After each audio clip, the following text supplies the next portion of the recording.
Hello guys, welcome back to my YouTube channel. This video is part 3 of Economics class 11th chapter 1. ये part 3 होने वाली है और ये last part है इस chapter का. अगर आपने इससे पहले की 2 videos नहीं देखी है then you can check out that in the description. I have given the link of whole playlist. तो यहाँ पे इधर से लेके हम नीचे तक जो भी सारी चीज़ें हैं इसके अंदर ग्राफ दे रखे हैं और उससे रिलेटेड ही हमें सारी चीज़ें देखनी होंगी. अलग अलग टाइप के ग्राफ और डायग्राम्स हैं. Some requisite aspect in collecting statistical information and presenting it in a graph, diagram और chart. Statistical information जो भी होती है उसको अगर हम ग्राफ में, डायग्राम या चार्ट में रिप्रेजेंट करते हैं तो उसको ईजिली कोई भी लेमैन और हम कोई भी आम आदमी भी उसको अंडरस्टैंड कर सकता है. Statistical information can be presented in form of a diagram, chart और graph. Statistics की information जो भी हम collect करते हैं after analyzing and after interpretation of all the data, जब भी हम उस डेटा को कलेक्ट करते हैं तो उसको हम 3 टाइप से हम उसको रिप्रेजेंट कर सकते हैं, या डायग्राम के तौर से, या चार्ट, या फिर ग्राफ में. These are helpful in explaining some economic principle, trends and relationship in a simple and suggestive manner. Such a representation also becomes attention catching. इस टाइप के अगर हम डेटा बनाते हैं या डायग्राम कुछ बनाते हैं तो वो अटेंशन तुरंत ही ग्रैब कर लेता है किसी भी की. यानी कोई भी आदमी अगर उस डेटा को देख रहा है, कोई भी आदमी उस ग्राफ को देख रहा है तो तुरंत ही किसी को भी वो डेटा थोड़ा बहुत समझ में आ जाएगा. जैसे कि हमने ऊपर ये वाला देखा था तो इसको देख के कोई भी थोड़ा बहुत तो इंटरप्रिटेशन लगा ही सकता है, राइट. आगे क्या लिखा है? While constructing such diagram, the following particular must be considered. ये सारी जो भी हमें particulars, जो भी headings दे रखी हैं, जो भी points दे रखे हैं वो हमें ध्यान में रखने चाहिए while we are constructing any diagram or any kind of graph. Source of information and data. First point क्या है? Sources of information and data. जिस जगह से हमने डेटा कलेक्ट करा है वो ऑथेंटिक होना चाहिए, फैक्ट के साथ होना चाहिए, और जो सोर्स है यानी कि जहाँ से हमने डेटा कलेक्ट करा है वो कोई सही जगह होनी चाहिए. कोई आलतू फालतू की वेबसाइट नहीं होनी चाहिए. एक ऑथेंटिक वेबसाइट हो, गवर्नमेंट की वेबसाइट हो, या फिर कोई ऑथेंटिक हो कोई पर्टिकुलर बॉडी की, तो हमें वहाँ से ही डेटा कलेक्ट करने चाहिए. The sources of data must be reliable and universally accepted to ensure their accuracy. ऐसे डेटा हमें उस जगह से कलेक्ट करने हैं जो वेबसाइट या जो हम कह सकते हैं कोई ऐप हो या फिर कोई डेटा हो जो यूनिवर्सली एक्सेप्टेड हो. ऐसा नहीं कि सिर्फ एक जगह पे ही है. For instance, to obtain information regarding growth and development parameters. Example के तौर पे यहाँ दिखाया है कि अगर हमें ग्रोथ या डेवलपमेंट से रिलेटेड कोई डेटा चाहिए होता है तो हम इकोनॉमिक सर्वे ऑफ इंडिया का यूज़ कर सकते हैं या फिर CSO का, यानी सेंट्रल स्टैटिस्टिकल ऑर्गेनाइजेशन जो है. दोनों की दोनों रिलायबल सोर्स हैं. कब? तो जब हमें ग्रोथ या डेवलपमेंट से रिलेटेड डेटा चाहिए होता है तब हम इकोनॉमिक सर्वे ऑफ इंडिया या फिर CSO का यूज़ कर सकते हैं. सेकेंड, यहाँ पे दिखाया है comparative data for such parameter for different countries of the world. अगर हमें कंपैरेटिव डेटा जो है अलग अलग देशों का जानना है, कोई भी देश दुनिया में है उसका जानना है कंपैरेटिव डेटा, तो हम वर्ल्ड डेवलपमेंट रिपोर्ट का देख सकते हैं. वो रिलायबल और ऑथेंटिक सोर्स है एंड यूनिवर्सली भी एक्सेप्टेड होता है. तो यहाँ में 2 एग्जाम्पल दिखाएं. फिर क्या लिखा है? Clarity regarding dependent and independent variable. हमें सबसे पहले तो ये मालूम होना चाहिए कि डिपेंडेंट और इंडिपेंडेंट वेरिएबल क्या होता है, क्योंकि जब हम ये सारे जो ग्राफ है वो हम देखेंगे तब हमें इजीली समझ आ जाएगा. तो देखो, when there is cause and effect relationship. cause and effect relationship क्या होता है? यानी एक के चेंज आने से, एक चीज़ के चेंज आने से दूसरी चीज़ पे क्या फ़र्क पड़ता है. When there is a cause-effect relationship between variables, then the cause variable is treated as independent variable. यानी जो जड़ है जिसकी वजह से चेंज आया है उसको हम independent variable बोलते हैं.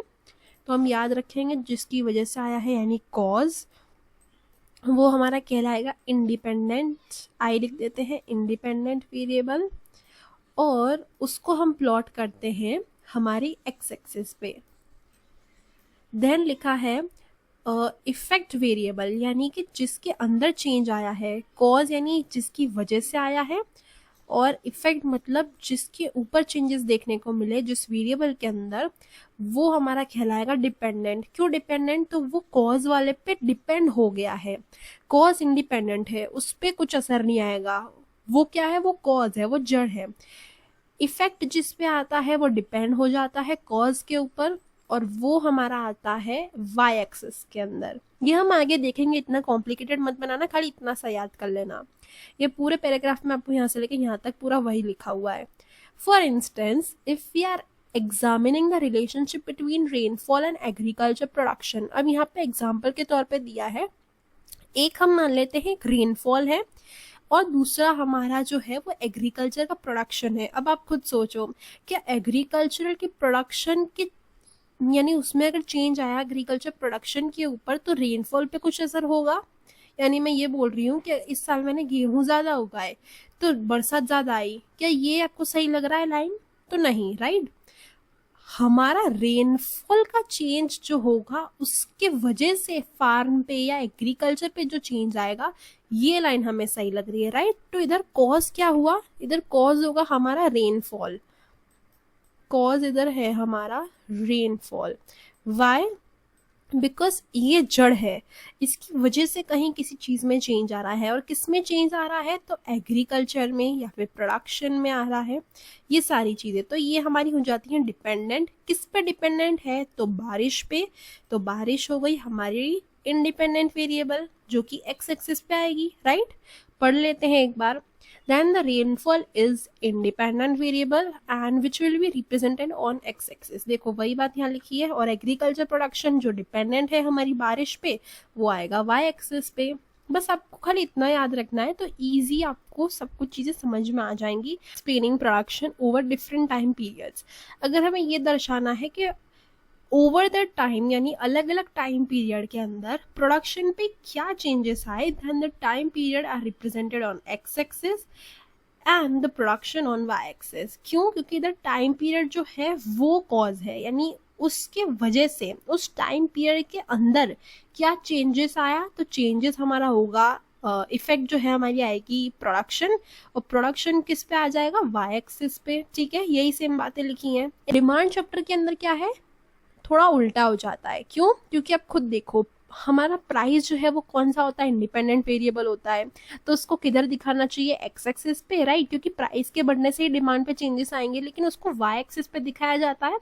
वेयर एज जो डिपेंडेंट वेरिएबल है डिमांड, उसको दिखाया जाता है एक्स एक्सिस पे, राइट। तो ये थोड़ा सा उल्टा होता है हमारे डिमांड वाले चैप्टर में, ये हम देखेंगे उसी चैप्टर के अंदर। ठीक है, अभी इतना ज्यादा मत सोचो, खाली ये सोच लो इसके इस चैप्टर के अंदर, लॉ ऑफ डिमांड चैप्टर के अंदर अपोजिट होता है। जो भी हम अभी सीख रहे हैं उससे वो चीज क्या हो जाएगी? अपोजिट हो जाएगी ये वाले चैप्टर में। देन थर्ड पॉइंट है selecting appropriate scales in order to obtain a systematic graph. अगर हमें ग्राफ जो है वो अच्छी तरह दिखाना है, क्लैरिटी के साथ, प्रॉपर साइज, प्रॉपर स्केल्स के साथ, दोनों एक्सेस पे, तो हमें ध्यान रखना पड़ेगा कि अगर एक्चुअल डेटा जो है बहुत ज़्यादा नंबर में है, बहुत ज़्यादा आंकड़ों में है, जैसे कि थाउजेंड्स में है या फिर लैक्स में जा रहा है डेटा, तो उसको डायरेक्टली हम चार्ट पे नहीं दिखा सकते हैं, वरना कितना बड़ा हो जाएगा चार्ट, राइट। तो उसको हम क्या करते हैं, प्रॉपर उसको जो है मेजर कर लेते हैं। जैसे कि 1 centimetre is equal to 10,000 unit, या फिर 1 centimetre is equal to 5 years and so on. इस टाइप का मेजरमेंट लेके हम फिर उसको प्लॉट करते हैं। वरना अगर हम एक्चुअली में लैक्स में, करोड़ में या थाउजेंड्स में जाएंगे तो हमारा डेटा बहुत बड़ा हो जाएगा, बहुत मुश्किल होगी हमारे रिप्रेजेंट करने में भी हमें। देन क्या आता है नया point, presenting quantitative numerical information in diagram and graph. Numerical data या फिर क्वांटिटेटिव डेटा, दोनों का मतलब सेम है, नंबर्स की बात हो रही है। Can be represented in different types of graph and diagram. Numerical data को हम अलग अलग ग्राफ या डायग्राम में शो कर सकते हैं। Diagram showing linear and non linear relations are commonly used in economics. The demand curve is one such diagram. Some other types of chart, graphs and diagram used frequently in economics। नीचे दिए गए जो हमें 3 नाम दिए हैं वो ज़्यादातर यूज़ होते हैं, फ्रीक्वेंटली इकोनॉमिक्स के अंदर यूज़ होते हैं। जैसे बार डायग्राम, फिर ग्रुप्ड बार डायग्राम। ग्रुप से मालूम चल रहा है थोड़ा बहुत कि इसके अंदर ग्रुप होगा और बार डायग्राम ही होगा, यानी होगा इसी टाइप का लेकिन ग्रुप्स में होगा। इधर और ज़्यादा होंगे थोड़े, या फिर इधर थोड़े और ज़्यादा होंगे, इस टाइप से ग्रुप में होगा। फिर है पाई डायग्राम जो कि सर्कल में होता है, ऐसे करके। याद है हमने पहले मैथ्स में आता था, अलग अलग जो है हम इसके भाग कर देते थे, जितना जिसका परसेंटेज हो उस हिसाब से डिग्री का हम बनाते थे। अगर याद है तो कमेंट बता दो, अगर नहीं याद है तो अभी हम पढ़ने ही वाले हैं। देखो, बार डायग्राम जो है उसका दूसरा नाम क्या है, बार चार्ट या फिर बार ग्राफ। ये याद रखना, एमसीक्यू में आ सकता है। A bar diagram, also known as bar chart or bar graph, is a diagram which represent group data with rectangular bar. किस टाइप के बार है, तो रेक्टेंगुलर शेप के हैं, with length proportional to the value which they represent. Proportional है, जितनी उसकी value है, जैसे 23.8, और उतनी ही यहाँ पे जो लाइन जो ये दिख रही है हमें, ये वाली लाइन, उस पे जहाँ पे 23.8 आएगा वहीं तक ड्रॉ करा है, यानी प्रोपोर्शनेट है। For example, production of wheat in India. India के अंदर प्रोडक्शन ऑफ व्हीट कितना होता है और किस साल में कितना हुआ था, टन्स के अंदर, यानी लाख टन्स के अंदर दिखाया गया है। आपने देखा, इसको सिंप्लीफाई कर दिया है डेटा को। अगर यही लाख हमें यहाँ पे दिखाना होता तो कितना बड़ा हो जाता, तो इसको सिंप्लीफाई कर दिया है। 0.5 सेंटीमीटर जो है इज इक्वल्स टू 10 टन्स होता है। 10 टन इधर मतलब लाख टन की बात करी जा रही है। यहाँ पे हमें मेजरमेंट ले लेके करना होगा। 0.5 एक्सेस, वाई एक्सेस जो है वो 0.5 सेंटीमीटर की बनानी है। वाई एक्सेस पे इधर हमने दिखाया है हमारा प्रोडक्शन, और ईयर जो है हमारा कौन सा वेरिएबल इधर है, तो इंडिपेंडेंट है, और इसके ऊपर डिपेंड क्या कर रहा है, प्रोडक्शन, तो वो किस पे है, वाई एक्सेस पे, राइट। और ये हमने ड्रॉ करा है बार डायग्राम। हमने ये जो ऊपर जितने भी पॉइंट्स पढ़े हैं वो सारे इधर इंप्लीमेंट होते हैं। कौन कौन से हमने पॉइंट पढ़े थे, तो source of information of data, वो सही जगह से होना चाहिए। इधर सोर्स आई थिंक मेंशन करा है या नहीं, तो यहाँ मेंशन नहीं करा है, लेकिन कुछ कुछ डायग्राम में जो है यहाँ पे नीचे लिखा हुआ आ जाता है सोर्स, यानी किस जगह से उन्होंने ये डेटा लिया हुआ है। मे बी देखो, इधर है सोर्स कहाँ से लिया है, तो socio economic survey of Gujarat, यानी ऑथेंटिक कोई जगह है, कोई वेबसाइट है, वहां से उन्होंने ये डेटा लिया था। तो जितने भी हमने ऊपर पॉइंट पढ़े थे वो सारे इन सारे डायग्राम्स में कवर हो जाते हैं ग्राफ के अंदर। सेकेंड है हमारा ग्रुप या क्लस्टर बार डायग्राम। ऊपर वाले की तरह ही है, थोड़ा सा चेंजेस आता है। These chart are used when the dependent variable, यानी कि वाई एक्सिस पे जो होता है, is grouped in more than one category. For example, we want to examine the literacy rate, यानी कितने लोग पढ़े लिखे हैं गुजरात के अंदर अलग अलग सालों में। अगर हमें कंपेयर करना है तो हम कैसे करेंगे, तो इस तरीके से करेंगे, हम ग्रुप बनाएंगे उसका। We can use a group bar chart to show male, female and total literacy rate as 3 categories in one group for 1 year. Bar for each category can be shaded or colored differently. अगर हमें अलग अलग चीज़ों का दिखाना है, अलग अलग मतलब ईयर का, तो हम कैसे दिखाएंगे उसको, अलग तरीके से शेड या फिर कलर कर देंगे। तो यहाँ देखो 2000 तो बाद में, सॉरी, 1951 के अंदर मेल, फीमेल और टोटल का हम देखते हैं सबसे पहले। 1951 में मेल, फीमेल और टोटल, तो मेल के लिए कौन सा हमने यहाँ पे बनाया है, हम कलर बदल लेते हैं। मेल के लिए इस टाइप का कुछ ग्रीन कलर होगा, जो कि हमारा कौन सा है, ये वाला है, ये मेल का है। कितना था, 30.17, देखो 13.17 है। फिर उसके बाद फीमेल का हम कलर कर लेते हैं, लेट्स से पर्पल, जो कि है प्लेन बॉक्स वाला। कितना है फीमेल का लिटरेसी रेट 1951 के अंदर, तो वो है 12.79। 12.79 इधर कहीं आएगा, और ये रहा उसका ग्राफ। देन हमारा है टोटल कितना है इस टाइप के शेडेड पोर्शन में, वो है हमारा इतना, यहाँ से लेके यहाँ तक, यानी 20 से कुछ ऊपर है। कितना है, 21.09, ठीक है ये। और ऐसे ये सारे के सारे जो है वो बनाए गए हैं। यहाँ पे आपको ये दिखा देना है, अगर आपको इस टाइप का नहीं बनाना, यानी कि ये अंदर नहीं करना, तो आप कुछ और भी कर सकते हो। जैसे मैंने ये बना दिया, किसी में डॉट कर दिए, या फिर किसी में हमने खड़ी लाइनें कर दी ऐसे ऐसे, किसी में कुछ अलग कर दिया, किसी में ऐसे ऐसे लाइनिंग कर दिया। आप कुछ भी अपने हिसाब से कर सकते हो, जरूरी नहीं है कि आप इसी पैटर्न को फॉलो करो।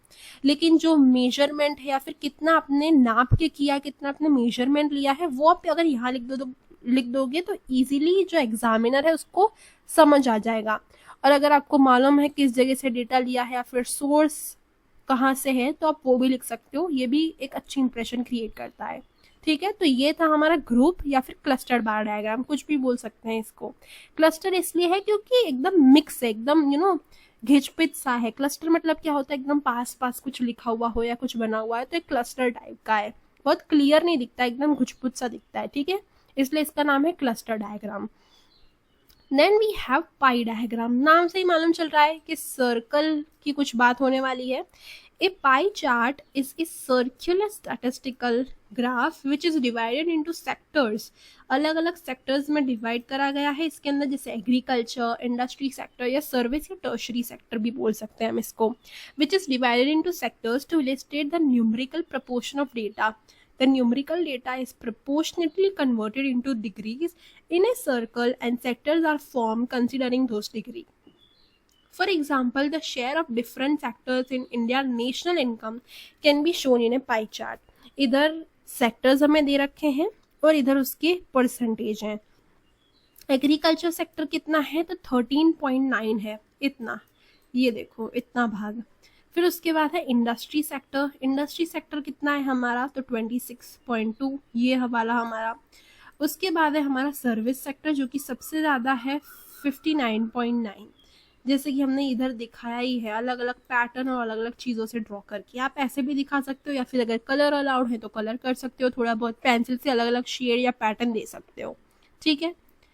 इधर शेयर इन एनआई का मतलब है हमारी नेशनल इनकम, यहाँ पे भी सोर्स दे रखा है, ये कहाँ से ले रखा है, ये जो डेटा है पूरा तो इकोनॉमिक सर्वे ऑफ इंडिया 2014-15 की रिपोर्ट में से। ओके, आगे बढ़ते हैं।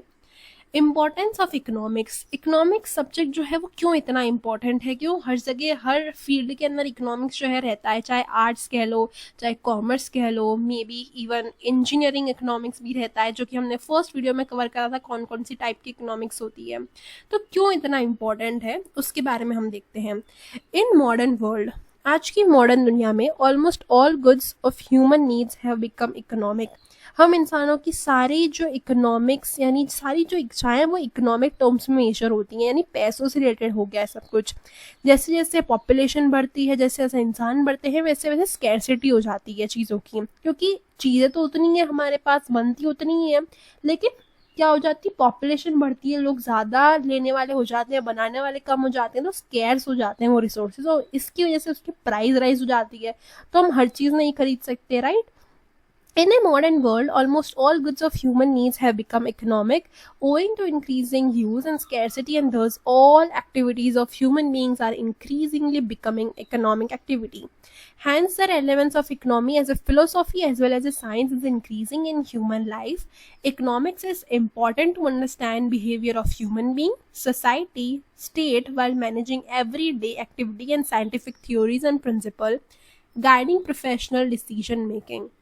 अंडरस्टैंडिंग एवरीडे बिहेवियर, रोज़मर्रा के काम भी जो हमारे होते हैं वो इकोनॉमी से ही रिलेटेड होते हैं। कैसे? It is useful in understanding everyday behaviour of human being, society, state while managing routine task. अगर आप रोज़ अगर हम बाहर की भी बात करें, जैसे रोज़ पेट्रोल के दाम आजकल बढ़ते हैं, रोज़ किसी ना किसी में क्या इन्फ्लेशन देखने को मिलता है, तो ये सब क्या है, इकोनॉमी से ही रिलेटेड है। अगर हमें इकोनॉमिक्स ढंग से आती है तो हम ये बता सकते हैं कि किस जगह के क्या प्राइस बढ़ेंगे, उससे हमारे देश पे क्या इफेक्ट होगा। जैसे क्रूड ऑयल कहीं दूसरी जगह का महंगा हो गया है तो उससे हमारे देश इंडिया को क्या इफेक्ट होगा, ये सारी चीज़ें भी जो है कनेक्टेड होती हैं सारी चीज़ें। Understanding everyday behaviour, it is useful in understanding everyday behaviour of human being, society, state while managing, इधर स्टेट का मतलब गवर्नमेंट है, बाय द वे, स्टेट मतलब स्टेट वाला स्टेट नहीं, government. while managing routine tasks, economic helps in understanding everyday behavior in the following ways. जैसे कि understanding international events, अगर इंटरनेशनली कुछ हो रहा है, लड़ाई हो रही है या फिर किसी चीज़ के दाम बढ़ गए या फिर कुछ हुआ, तो यहाँ हमारे देश पे क्या इफेक्ट होगा उसका।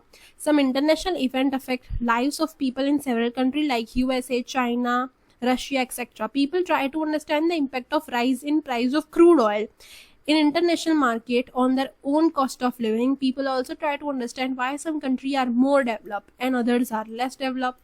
क्यों कुछ कंट्री ऐसे हैं जो ज़्यादा डेवलप्ड हैं हमारे कंट्री से, या फिर क्यों ऐसे कोई कंट्री है जो हमारे कंट्री से लेस डेवलप है। Thus, in modern time, with increasing information available to public owing to continuously improving technology, the scope of economics in everyday life is expanding. Understanding historical events. Knowledge of economic helps in understanding historical events even better. Economic helps to understand better reason behind wars. Economics हमें historical event को भी अच्छी तरह समझने में help करती है, यानी कि वॉर क्यों होते थे, ज़मीन के पीछे क्यों लड़ाई होती थी, फिर entry of east India company, क्यों ईस्ट इंडिया कंपनी, क्यों ब्रिटिशर हमारे यहाँ पे आए थे ट्रेड करने के लिए और कैसे उन्होंने ब्रिटिश राज पूरा चालू कर दिया था। ये सारी चीज़ें भी हमें ईजिली थोड़ी अच्छी तरीके से हमें समझ में आने लगती है जब हमें इकोनॉमिक्स की थोड़ी नॉलेज होती है तब। India's revolt against goods made in England during British rule, labour movement जो हुआ था, फिर make in India, made in India, ये सारी जो चीज़ें चलती हैं वो क्यों चल रही है एक्चुअली में, ये सारी चीज़ों भी हमें ईजिली समझ में आ जाती है। इकोनॉमिक इम्पॉर्टेंस डिसीजन मेकिंग में हेल्प करता है। अंडरस्टैंडिंग गवर्नमेंट पॉलिसी, अगर government repo rate, reverse repo rate को चेंज कर रहा है तो उससे क्या चेंजेस आएंगे बैंकिंग में और बाकी सारी चीज़ों में। फिर प्रोफेशनल डिसीजन मेकिंग में भी हमें हेल्प करता है। पढ़ लेते हैं एक एक करके। Decision making by individual, people from all walk of life like household, lawyers, actors, singers and other try to get maximum gain from their efforts which they make. They try to manage their time and resources in an optimum manner to increase their gains. In a way, they all indulge in economic decision making, knowingly or unknowingly. हम चाहे या ना चाहे हर एक इंसान जो है वो इकोनॉमिक एक्टिविटी में इन्वॉल्व होता ही है। यानी कि हम सब लोग जो है डिसीजन मेकिंग में कहीं ना कहीं पैसों की बात करते हैं, पैसों का सोचते हैं और हमें मैक्सिमम गेन कैसे मिले हम वो सोचते हैं। तो हमें डिसीजन मेकिंग में भी कहीं ना कहीं हमें इकोनॉमिक्स आ ही जाता है। अंडरस्टैंडिंग गवर्नमेंट पॉलिसी, अगर गवर्नमेंट की कोई पॉलिसी है, tax policy, wage rate policy है, या फिर कोई टैक्स नया इंक्लूड करा, इन्फ्लेशन के अगर हमें रेट देखने हैं, अनएम्प्लॉयमेंट का रेट देखना है, या फिर RBI, reserve bank of India, that is apex bank of our India, अगर उन्होंने कुछ रेपो रेट या रिवर्स रेपो रेट में कुछ चेंजेस लाए हैं, अगर वो हमें देखना है तो ये सारी चीज़ें भी जो है इजीली हम अंडरस्टैंड कर सकते हैं। और इकोनॉमिक का ये इंपॉर्टेंस होता है कि गवर्नमेंट की पॉलिसी भी हम जो है इजीली अंडरस्टैंड कर पाते हैं। Third and the last point है professional decision making. Economics is useful in knowing specific principle and theory which guide professional decision making, जैसे कि रेवेन्यू और cost as well as demand and supply. ये जो concept है ये हर जगह आपको दिख जाएंगे। रेवेन्यू का मतलब क्या होता है, कॉस्ट क्या होती है, डिमांड सप्लाई क्या होता है, ये सारे कंसेप्ट जो है वो कोर कंसेप्ट हो जाते हैं हमारे। Are used in all type of economic activity. Certain theory of economic help understand business in day-to-day decision pertaining to price determination. Price कैसे डिटरमाइन करे जाते हैं, वेज तनख्वाह कैसे डिटरमाइन करी जाती है, employment of various sectors of production and so on. Economic provide knowledge regarding impact of certain decision. For example, it provides insight into question like what happen if price is reduced in a market with very high degree of competition. ये हमारे market structure वाला जो chapter है उधर ये सारी चीजें आती हैं। ऐसा मार्केट है जिसके अंदर बहुत ज्यादा जो है वो कंपटीशन है, बहुत सप्लाई है और बहुत डिमांड है, वहाँ पे दोनों चीज़ बहुत एबंडेंस में, और वहाँ पे कोई एक जो सेलर है वो प्राइस रिड्यूस कर देता है तो क्या होगा, कंज्यूमर जो है वो उसी से लेने के लिए भागेंगे। क्यों? क्योंकि बहुत हाई कंपटीशन है वहाँ पे। तो इससे क्या हमें देखने को मिलता है, तो इससे हमें यही देखने को मिलता है कि अगर बहुत हाई कंपटीशन है मार्केट के अंदर और कोई एक सेलर जो है वो प्राइस रिड्यूस कर देता है तो सारे कंज्यूमर उसके पास चले जाएंगे क्योंकि उनको सस्ते में वही चीज़ मिल रही है किसी और से, राइट। तो ये सारे क्वेश्चन का आंसर भी इकोनॉमिक्स हमें देती है। इकोनॉमिक्स जो है वो साइंस है which provide insight for day to day decision making. All human beings play a role as consumer, producer or labor from time to time in life. Economics help them to understand rational decision. Rational मतलब logical decision लेने में help करती है, हमें gains को maximise करने में और हमारी कॉस्ट को मिनिमाइज करने में भी हेल्प करती है इकोनॉमिक्स। इसको हम बोलते हैं प्रोफेशनल डिसीजन मेकिंग। ओके, तो इसी के साथ हमारा ये चैप्टर होता है खत्म। आज की वीडियो ये लास्ट पार्ट थी इस चैप्टर की। अगर अच्छी लगी तो लाइक कर दो वीडियो को, और इससे पहले की वीडियो नहीं देखी है तो you can freely check out it on my channel, and I will see you guys in my next video. Till then bye bye and keep learning.